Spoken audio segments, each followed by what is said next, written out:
Amat 5 kilo Baik. Hari ini dengan atlet Zulkassi guys. Malaysia Athletes. Bukan calang-calang guys. Aku dah goyang lah. Hijau lah ni. Serius lain. Serius rasa nak mati. Walaupun kita punya atlet dekat belakang ni baru warm up. Biar dia bully kita dulu kan. Sekejap lagi kita tarik dia dengan motor. Baru dia rasa. Alhamdulillah. Settle warm up dia 5 kilo. Warm up. Dia punya warm up bawah 30 minit. Itu pun belum keluar peluh lagi. Pak Win, lagi 21 lah. Sekejap tarik dia naik motor. Steady lah. So malam ni aku pakai Anta C206 untuk speed sangat-sangat sedap lah ke sini. Memang aku pakai untuk speed lah. Ok, malam ni cukup. Petang tadi 6 kilo, malam 5. Malam aku nak tarik Pak Win sekejap. Naik motor lah. Penat. Jom.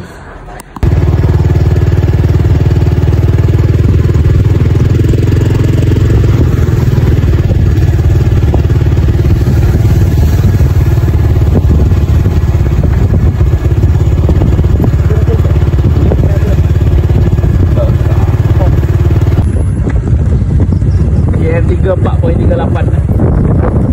Malam ni kita diberi kepercayaan untuk bawa atlet Malaysia. Malam ni dia dilarang penat. Lagi tak putar tak balik. Jangan balik.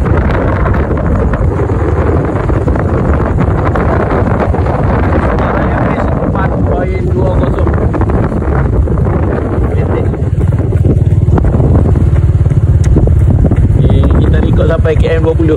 Baru dia tak penat.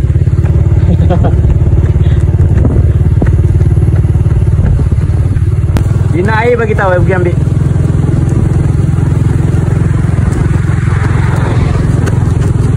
Nak tak air bagi tahu. Motor pergi yang satu lah. Tak boleh. Kali ni kita bagi bukit jauh sikit.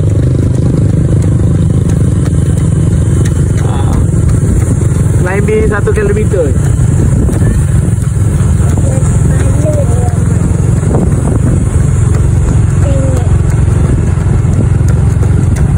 Nak tengah sikit, tak apa, takut batu lah.